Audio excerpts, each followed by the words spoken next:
7.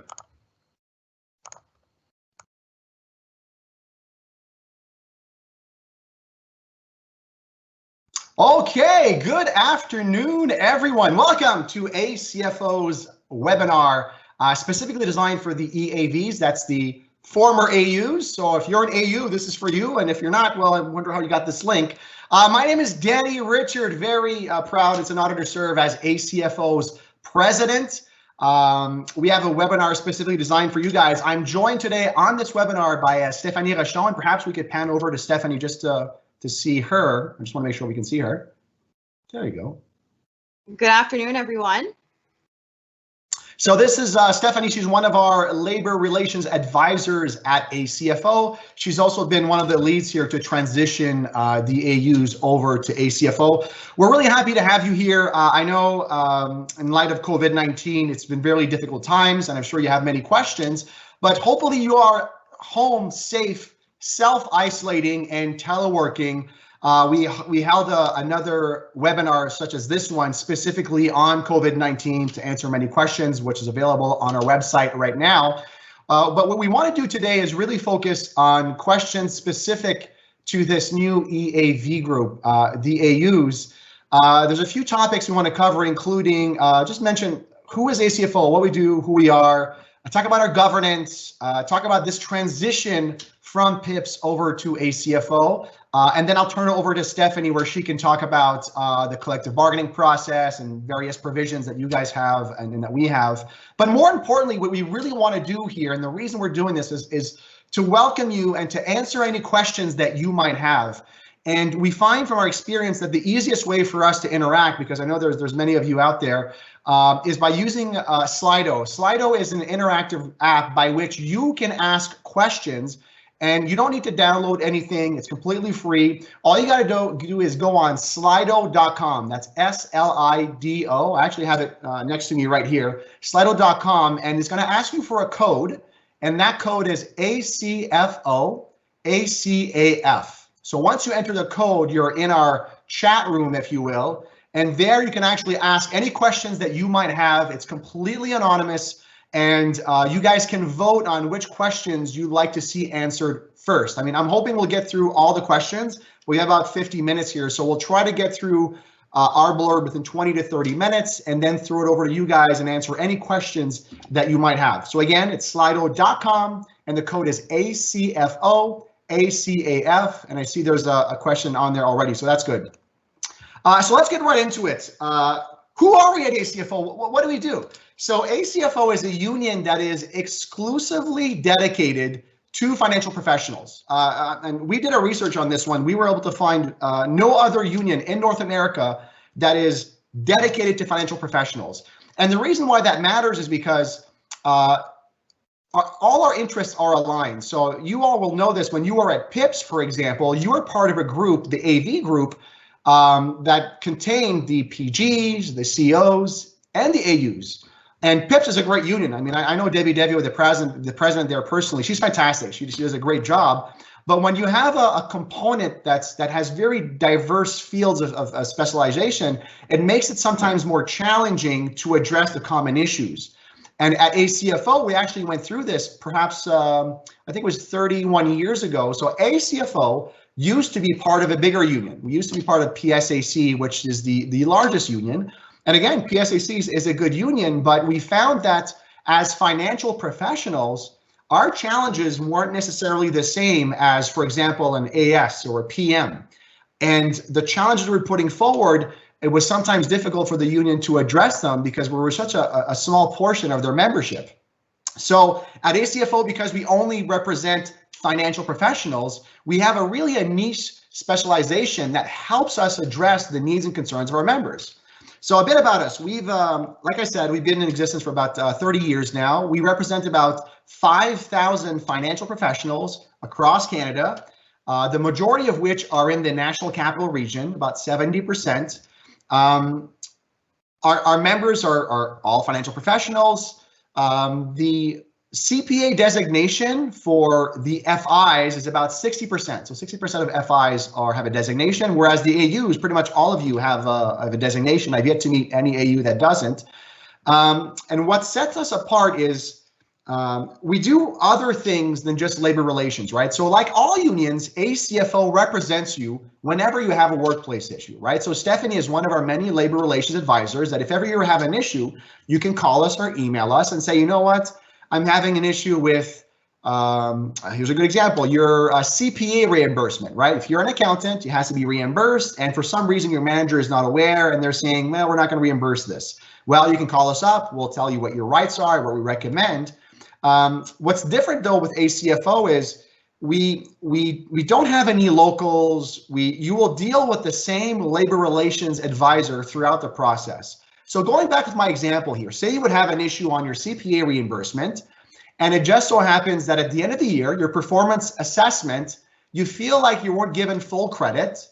And also perhaps during the same year, you had a vacation request or an overtime request that was denied. So those are separate issues. And perhaps certain unions, and not PIPs, but certain unions sometimes will say, well, you know, I only deal with performance assessments and I only deal with grievances. Well, at ACFO, for example, if you're dealing with Stephanie, she can represent you on all those matters.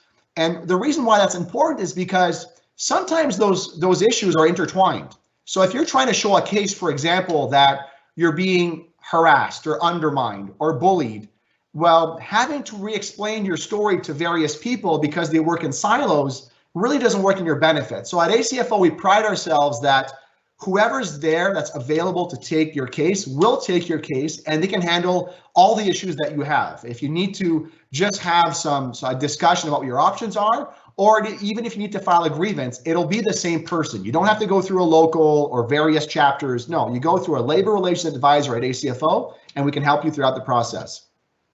Also, what sets us apart in terms of our labor relations approach is similar to PIPs.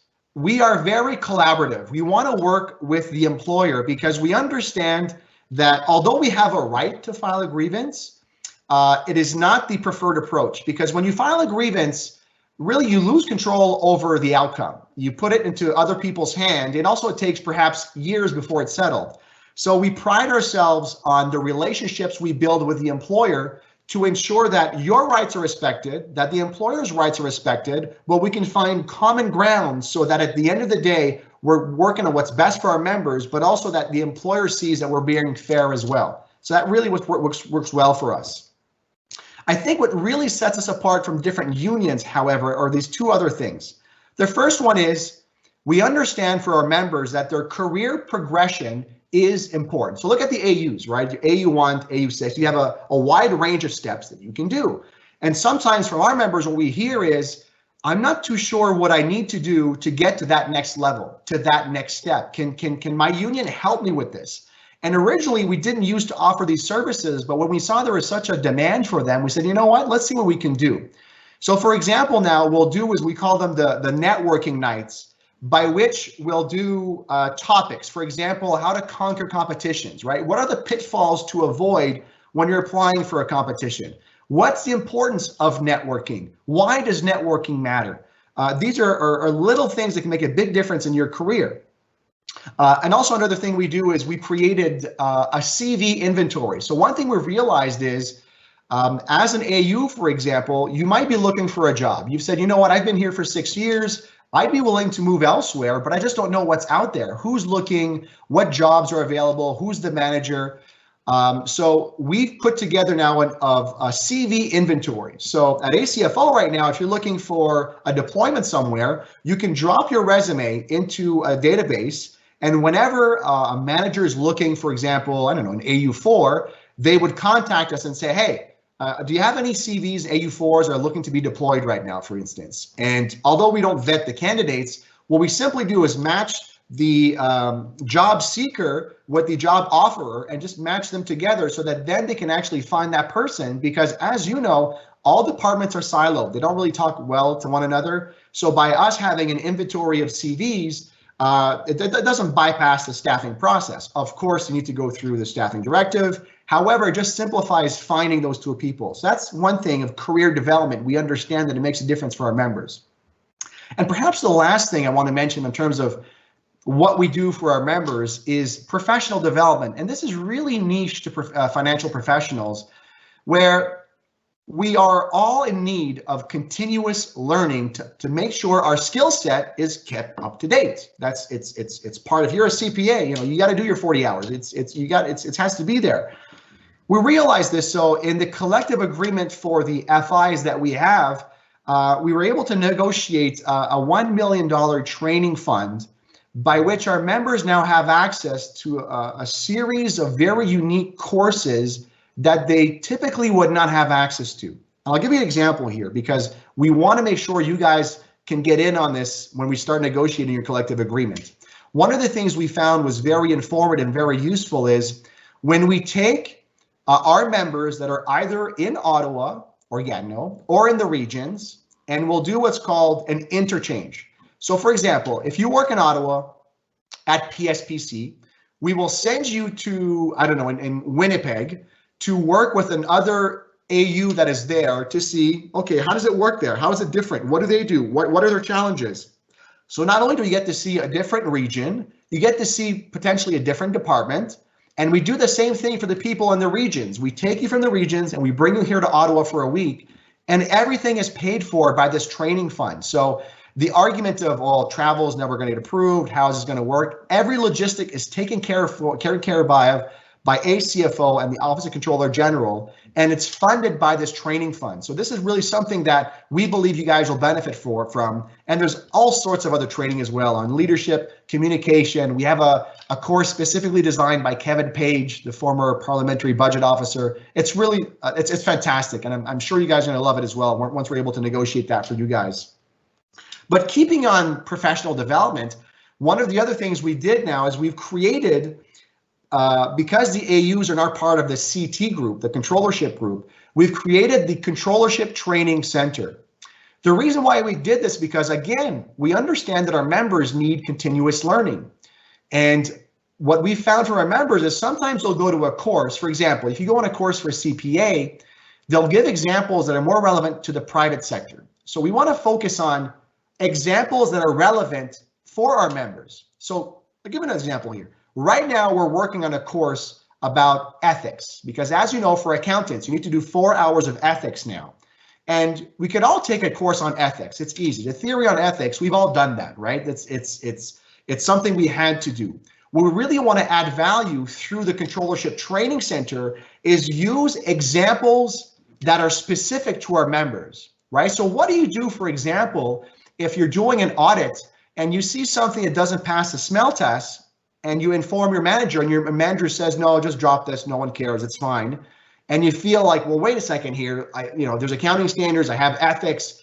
Should I escalate to my boss? Should I go to the Public Sector Integrity Commissioner? Where do I do, where? So ethics is easy when you look at it on paper, but when you bring it back to real life examples, you can see the relevance there. So we want to bring a full day of training on ethics using real life examples from our members that we've seen in the past. So that's where the Controllership Training Center offers training to our members because we know the need is there. So that's a bit of who we are and what we do. But we do even more than that. These are measures we do in terms of advocacy. So for example, ACF is affiliated with the Canadian Labour Congress, the CLC. We're also affiliates with the Public Services International. And the reason why we associate with these organizations is because some of them are national, some of them are global, is because whenever we need to have a bigger voice in a different topic, we have access to this community of communities of interest. I'll give an example. I know I love to give examples here, but I really want to give you something that you guys can relate to. I'm sure at some point in your career, you might have seen something where you want to blow the whistle and you said, you know what, this is not kosher. But right now, the measures that are in place really in the federal public sector doesn't really protect whistleblowers.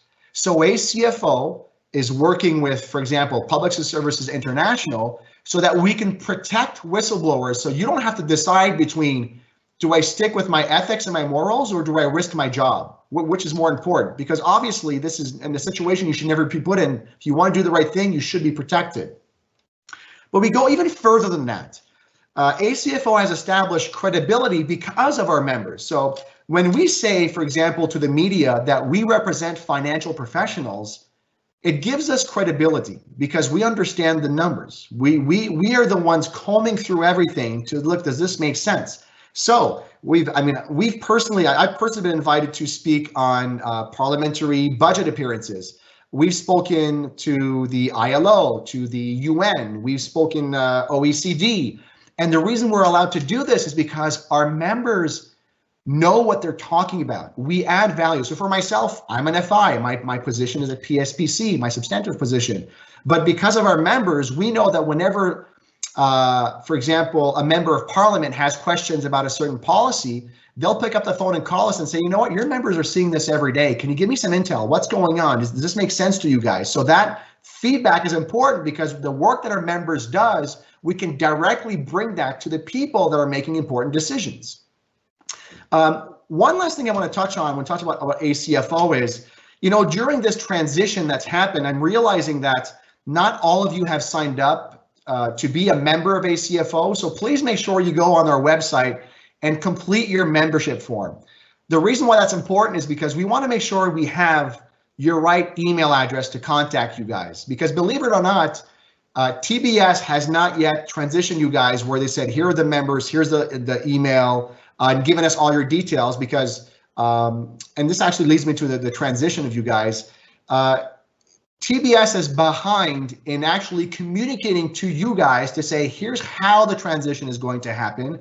Here's what you can expect because it's not the priority right now, and understandably so. But at ACFO, we understand that, okay, well, what does this mean to you? Is your pay grid going to change? Will my collective agreement, is that going to change? What are the implications of this transition from PIPS to ACFO?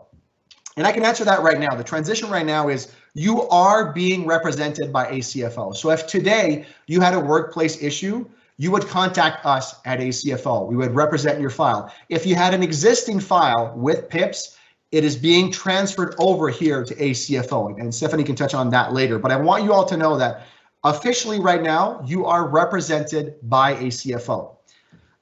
One thing that might be of interest to you is to know, how does our governance model work? Is there governance? And yes, one of the things I've told my controller when we hired her, this is 4 years ago, was to ensure that because we represent financial professionals, we are held to a higher standard. Can you imagine if, a union in the media headline, a union of accountants issues a problem with their financial statements? It doesn't look good, right? So we need to ensure we have very vigorous internal controls, good financial statements, our audit goes well. And that's very important to us. So the way our governance model works is every single member at ACFO has one equal vote. And this is different than other unions. Sometimes unions will elect local leaders that will have representation for them. ACFO, we don't work like that. We're really different that every single member has a vote. So there's 5,000 members approximately. Every single one of them has an equal vote. We hold our annual general meetings typically around November. Everyone is invited. So if everyone wants to come, I would love it if you guys can come. That would be great because not only do we get a lot of information from you guys, we provide you with information, but it's also good to see fellow members of what their challenges they're facing. So we'll vote on bylaw changes, resolutions, board of directors, how that works. And speaking of the board of directors, one of your duties as a member, for me, it's very important, is to elect your directors, your board, because even though I'm the president for ACFO, the board of directors is really that gives that principal guideline of what direction we're going through. My job as president is I simply execute that vision, but it's important to elect the people that you believe in. And one of the things we're really trying to do now is to ensure that AUs will have a seat on our board of directors. When I say a seat, I mean a guaranteed seat, because what we wouldn't want to happen is we have approximately 150 AUs out there, but FIs are about 4,700. So what we wouldn't want is, again, you're part of a smaller fish of a bigger pond where your voice is not being heard. No, we want to ensure our bylaws are changed to ensure that whatever happens, there will always be a seat reserved for an AU on our board of directors, and then you all can vote on that. So we're looking at our structure, the governance for the board of directors to ensure there's a seat for you guys, because otherwise we can't truly ensure you'll have your voice at the table. That's why it's really important to us to ensure you have a seat on the board of directors. So when it comes to voting, we typically do electronic voting. It's easier, it's safe.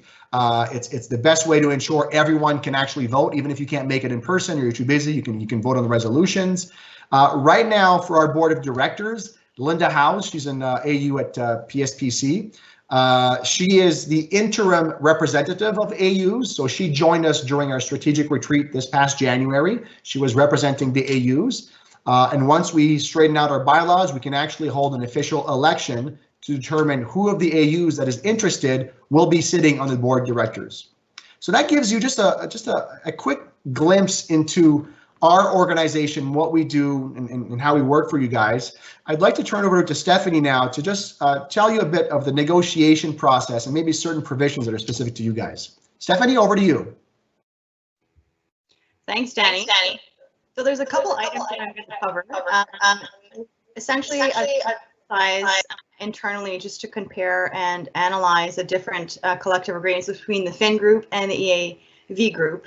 And just to cover that off, because I know that there's been some questions, I'm going to cover a little bit of the questions at the same time in relation to the collective bargaining and some of those items. So the CT group, which stands for the controllership group, and the EAV is the external audit group. So that's the definition for the group.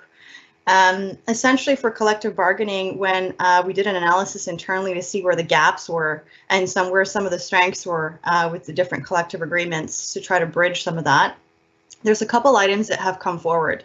So one of them is vacation leave with pay. So you've got the FIN collective agreement where after 4 weeks, when you get your 4 weeks of vacation after you complete 5 years of service, for the EAV group, under the AV collective agreement, you get 4 weeks after 8 years. So we want to try to bridge some of that gap. Another item is professional development and having access to that. So that's something that Danny's already covered in terms of trying to improve the terms with respect to access professional development. In addition, we also have, with respect to this CSSDA provision of the collective agreement, so we're talking about the Correctional Services Allowance, which is the old PFA. Some of you might remember it that way. So during the last round of the AAV collective agreement, that provision was amended. And there is a bit of a distinction between the FIN collective agreement for that provision and the EAV, for example, not to get into all the details of the section, but there is one particular area where, for example, a FIN member who is acting for a period of 2 years, so no longer in their substantive position where they get the CSSDA, goes into an acting position for 2 years where they don't receive CSSDA. There's a provision in the FIN collective agreement allowing for protection of that allowance during that acting period. When we looked at the AV collective agreement, there was a gap there in terms of language. So we just want to make sure that we bridge some of those gaps in the next round. Another element is a CPA designation reimbursement of annual fees and insurance. So that's an issue that's really important. I know ACFO, we worked really hard the last couple of rounds to make sure we had very strong language for employees who have CPA designation and request reimbursement. In comparing the AV collective agreement, there's some gaps there that we need to strengthen some of the language and change some of the language. Right now in the FIN collective agreement, any employee that's part of the FIN group that has a CPA designation is allowed reimbursement of insurance and annual fees, regardless of whether it's a requirement of their substantive position or not, regardless of whether they're at the FI 1, 2, 3, or 4 level. So when we look at the AV collective agreement, there's gaps there in terms of language and reimbursement. So we want to make sure we cover some of that during the next round of collective bargaining for the AV group, which is in June 2022. Just one last item, just to kind of wrap up that section. We've got in the AV collective agreement, there's workforce adjustment provision. The language is embedded inside the collective agreement. For the FIN group, for example, it's under the directive of the national NGC. And so we want to make sure that there's some smaller distinctions between the two. So we want to make sure we basically get the best of the two. We want to make sure potentially that we're looking at considering whether the implementing the directive at the NGC level is more advantageous potentially. So those are a couple of more items. There's a lot more technical items. I was on the CB Research Committee in the past couple rounds, been supporting the lead negotiator, Scott Chamberlain, in the past. Love talking about this stuff. So if we've got any of the auditors that want to, discuss, exchange ideas, talk, feel free to reach out to me or even to Scott. Always there to have a conversation about some of the differences and potentially for the next round as well. Just a couple things for the next item. We've got Access case file, and Danny mentioned, so been actively working with PIP's counterparts to make sure we transfer those active files over. Most of them have been transferred already, and you should be receiving a letter or an email from ACFO, either myself or Grant, just confirming that we've received your file. And if you haven't, just reach out to us. We're here to address any concerns you may have. Just want to reconfirm that anytime you reach out to a labor relations advisor, 100% confidential. We want to make sure we have a high success rate for our members in terms of labor relations advice and assistance. We look after your case from the first phone call right through to the end, even if it has to go to the federal court. Most of us have a legal background, and so we've been trained lawyers. We provide, however, labor relations advice and assistance, but we provide guidance and support throughout the entire process. So that's a little bit what I had covered. And maybe we want to go to, we've got the, you can see on there that there's my contact information and also Grant Boland's contact information. You should be seeing that on your screen at the moment. So if you want to reach out to either Grant or I, we're both the labor relations advisors assigned to any of the AU cases, or the EAV cases, I should say, that get brought over to us. So feel free to reach out anytime, 100% confidential. Turning it over to you, Danny. I think we'll go with questions. Yes, thank you. Before you go to questions, I think you brought up a good point there. One of the things I realized, I remember when I was back as PSPC, I wasn't too sure what happens when you call ACFO, right? And I want to make it clear to you guys, because it's something I didn't understand at first. Really, when you call us, and Stephanie mentioned this, it is confidential. So when you're calling us, sometimes people will say, I'm not sure when I should call my union. And if you're having any doubts, I say, you're better off calling us because it's free. It's included. You're never going to call us and we're going to charge you. You have access to trained professionals, and this is all they do. So your best option is to call us and say, for example, I'm having issues with, I don't know, my performance assessment, right? My objectives don't follow the SMART model. Do you guys have advice what I could do to have a chat with my boss? And we can provide you with that soft advice, and the employer won't even know. And it's completely confidential and it's free. So just wanted to mention that part. So yes, Stephanie, how about I'll take this first one on union dues, and you can take the other one about the collective agreement time periods. This is a good question. I actually wanted to talk about this, and Joel, perhaps we can show the union dues chart. So ACFO, despite having increased our union dues last year, has one of the lowest union dues amongst all the bargaining agents. So you might not be aware of this. There are 19 bargaining agents now at the Federal Public Service. So that means there are 19 unions. So PSAC is the biggest one, and PIPS was the second largest. ACFO is the fifth largest, and what you see in front of you now is this dues chart. So this shows how much are the monthly union dues for various unions, and there's two yellow lines there. The first yellow line is $50 a month. That is what our union dues were like last year, and we had to increase to $62 this year. Actually, we put it to a vote, and our members voted in favor. And 50 from 62 is not a negligible increase, and the reason why we increased by $12 a month was because we hadn't increased our union dues since 2011. And you guys as accountants know this as much as I do. Every year your purchasing power reduces, but also we're doing more for our members now than we ever had. But the point I want to get across is, despite this increase, so now we're at $62 a month, it's effective April 1st, we are still lower than the majority of other unions, despite, I would argue, offering one of the best services out there, because really we are a lean organization. ACFO only has 15 employees, and we pride ourselves on deciding, you know what, do members really need this, or is this a nice to have? We want to have something that always adds value to our members. So in answer to the question, when will you start paying the lower ACFO dues? Because PIPS right now, you're paying $73 a month. You'll be paying $62 a month with ACFO. TBS has not transitioned you guys yet because of Phoenix. I wish I could give you a specific date of when that will happen. Unfortunately, I don't have that information simply because of various things. It's not a priority for the employer right now, but because of COVID-19 as well, it's definitely taking the sideline. But the good news is, yes, you will have lower union dues, and whatever you didn't benefit from, that will have to be credited back to you because you are being represented by ACFO now. So good news for you guys, you'll be paying lower union dues despite the increase. Stephanie, over to you for this next question about the collective agreement timelines. Yeah, absolutely. So currently, you're still under the AV collective agreement until June 2022.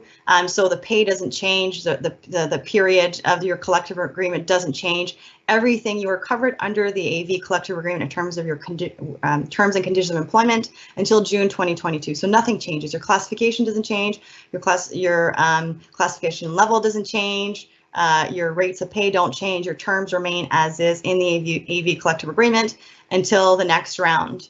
And then we're going to be really digging into the process of, the bargaining issues and some priorities for you folks as well in terms of that process. And the EAV group will have representatives and full control over that collective bargaining process.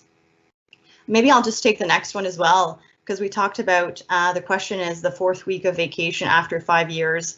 That's the only distinction between the FIN and the AV collective agreement in terms of vacation. So all of the other provisions are the same. The only one there's a small distinction there is the change between the 4th week where you have access to it after 5 years in comparison to the AAV, which is a longer period, which is 8 years. So I'll just take the next one if that's okay with you, Danny, as well. Collective bargaining is easier for ACFO than it is for PIPs. Is the government more willing to negotiate with finance professionals? And from my own experience in the last couple rounds, what ACFO does have is that we're a very lean organization. And so we have currently just one negotiating table. So we don't have sort of sub-negotiating tables that feed into a higher negotiating table internally. I don't know as we go through the governance and the restructure if that's going to change or how that's going to work with the EAV and the FIN group. So that's something that we'll have to look into as well and finalize in the next couple of years in terms of how that round of negotiation is going to function. Just one quick point of clarification, I think, which was asked in one of the questions. Just in terms of finalizing collective bargaining, that's a process, and so looking forward to working with all of you in the AV group. And if you're interested, come forward. If you have questions, feel free to reach out to me or even Scott, our lead negotiator. So over to you, Danny. Thanks, Stephanie. I'd like to add on to that. It's very good points that you made in terms of when it comes to negotiating a collective agreement. One thing that is helpful when you deal with financial professionals is you guys understand the value of money and time. You can crunch the numbers. You understand inflation. When it comes time to signing a deal, to making a deal with the employer, what's important is the ability to act quickly, right? So the employer needs to know, will this work or not? By having such a group that is concise, that we understand their needs, we're able to go back to our members very quickly and say, here's the offer on the table, guys. We've got a week to decide, can we go on vote? And our ability to just be able to deliver it to you guys to vote, and we come back to the employer, allows us to really secure rates that some other unions can't get, because when you have so many layers of red tape, you can't turn a decision over in 1 week. I think we turned one, it was in 4 days. Our last ratification vote was approved, I think it was at 99%, because our members understand the numbers. We also have a lot of banked credibility with the employer, right? So I was discussing before building positive relationships.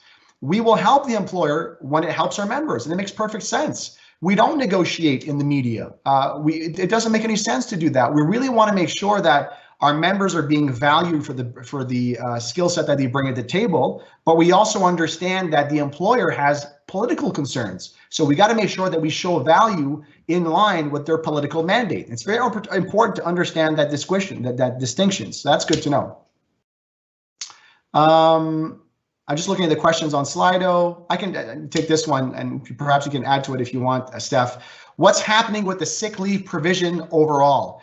I believe this one is pertaining to the sick days and the short-term disability plan. That is still being discussed right now. So this is something ACFO brought up. It has to be at least 5 or 6 years ago. The problem we're trying to resolve is that there are certain people that either don't have any sick days because they haven't accumulated them, or they did have some and they've used them all, that are going on sick leave and they're not being paid. And I can tell you, having seen this, it is the worst thing that can ever happen when, for example, say you were in a car accident and you had to use your sick days that you had, and then you get a cancer diagnosis the next year and you don't have any more sick days. So at ACFO, we want to ensure is that when our members are sick, they're still being paid. That's what's critical for us.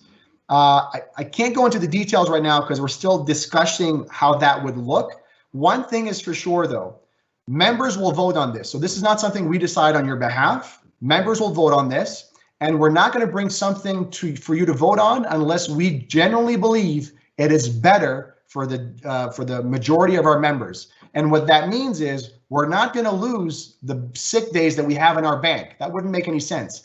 The way we use them might change, but we don't want to have them yanked away. That's simply not going to happen. So we are working on putting in place a short-term disability plan, because right now we do not have that. We have sick days and we have a long-term disability plan, but if you don't have enough sick days to get you to those 13 weeks, if you fall sick or ill, you could be going off work with no pay right now, and that's very difficult. Stephanie, anything to add on that one? No, maybe I'd just add that as part of the EWSP table, ACFO is playing a leadership function with our general counsel, Scott Chamberlain, who's sitting on that. So if there are questions, I'm sure he'd be amenable and happy to answer them. I'll take this other next question. Can we attend ACFO events now? That's a good question. ACFO is holding a lot of events, and we'll be launching more in the new year. We got to get through COVID-19. The answer to that one is depend which event. There are certain events that are on a cost recovery. If they're on a cost recovery, you can definitely attend those for sure. There are other ones that are free. So for example, we held our data analytics conference this past, I think it was January, I believe, and we invited the AUs. So yes, so it would be dependent on the event. What we really want to do is to ensure that once we can have that $1 million training fund increased, to ensure that it reflects the fact that we have more members now. And once that's done, then our members can benefit from everyone equally. But for the time being, what we're trying to do is to ensure that we can include the EAV group as to many events as we can, because we understand that these events are very useful for you guys. And perhaps to tap into this other question about courses on leadership and communication. And the question is, who teaches those? And it's an interesting question because you can take a leadership course by various providers, right? Same thing with communications. The theory is always the same. Where we bring the expertise is by using examples that are relevant to this community. So I'll give you an example for communications. Our director of communications at ACFO has taught at universities. He does this. This is his profession. He knows our members because he's been dealing with them for a decade. So we realized, as much as we want the theory, practice is what's important. And I know for some of us, including me, this is very difficult. For example, public speaking might be difficult. An oral briefing, writing a deck, a written one-pager. Practicing makes perfect. So we want to make sure that any training we provide, at the end of the training, you've actually learned something. I can't tell you how many conferences I've seen our members go to in the past, and they say, and I ask them, how is it? And they said, So I asked them, did you learn anything of value? And they said, well, it was entertaining, but I didn't really learn anything much. And that doesn't do us any good because we have certain areas of improvements, right? I can tell you as accountants, and this is for myself, our soft skills sometimes is an area where we struggle in. So we want to make sure that when you're, if you do your financial analysis, or if you did an audit and an EX1 or an EX2 or whoever it is, or even your AU5 ask you, hey, I know you did a lot of work on this for the past week. Can you give me the highlights? What do I need to know? And if you're not able to communicate that message properly, all the work that you have done might have been for nothing because they don't understand what you're saying. I will tell you, when I talk to your CFOs, because as part of my job, I have to build a relationship with CFOs from all departments. And one of the challenges they do tell me is, Danny, your members, they're experts at what they do. But sometimes they just talk, and I still don't understand what they're saying. So those comms courses, leadership courses, everything that are soft skills, we want to make sure that we bring in speakers that understand not only the material, but also your reality, your environment. That's why we work with Kevin Page, right? Think of this, Kevin Page, the first parliamentary budget officer, now offers a 5-day course specifically designed for our members. I specifically sat down with Kevin to say, you know what? You as the PBO challenged the government. You were saying during DRAP in 2012-ish, your numbers don't make any sense. You challenged the government, and we want our members to be empowered because they do all the work. You guys are in the weeds. And he's seen behind the curtain. So what he does during this course, he will take you on day one from a political platform, so all the promises that are made. By day 5, you go through the public accounts, and he tells you, I want you to follow the money. Go through the promise and find how it was delivered. And I don't want to be spoil it for you here, but by the end of the course, you cannot follow the money. You cannot. This is very difficult. And it's the reason we want to expose you guys to this is because these are how decisions are made. So often we'll be so in our little books or in our work that we sometimes forget, well, why is this decision being made? Because politics drives everything. Look at this surplus right now, right? This Canadian Emergency Relief Plan, spending all these billions of dollars. Why? Because is it the right thing to do? Of course. But it's also a political play. Politics drives everything. So I'm ranting off here. I'll stop at that. But really, yes, our courses, the speakers we bring, we want to make sure not only qualified, but they know about your issues that you're facing, so we can really bring it back to you guys. All right, I see there's no more questions. Stephanie, anything you want to add before we wrap this up? Just that I look forward to getting to know many of you in the coming weeks and in the coming months. And so looking forward to assisting and providing labor relations support and advice. Thank you. Great. Thank you, Stephanie. So friends, thank you very much for joining us today, and welcome to the ACFO family. There is definitely more to follow. If you have any questions at all, please contact us. We are here for you. I know many of you are teleworking right now. You might have concerns about COVID-19. Can you take the paid leave, the other leave, code 699? Should the employer pay for your equipment at home? Should they pay for your printer? Feel free to ask us those questions. Also, on our website right now, we held a seminar specifically for COVID-19. You can go and actually see that right now. And this specific webinar will also be posted on our website. So if you would like to rewatch it or someone missed it, you can feel free to refer it to your coworkers. So we'll end it there for now. Thank you very much for joining us. We'll stay in touch, and please be safe.